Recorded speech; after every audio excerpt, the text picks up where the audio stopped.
سلام دوستان عزیز، امیدوارم که هر جا هستی سلامت و شاد باشین. یلدا رو پیشاپیش خدمتتون تبریک عرض میکنم.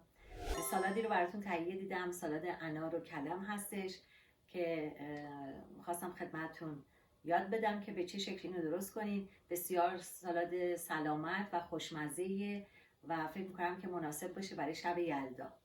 امیدوارم که بتونین درست کنین و ازش لذت ببرید. و در ضمن چون نزدیک کریسمس هم هستیم، این سالاد رو میتونین برای شب کریسمس هم تهیه کنین.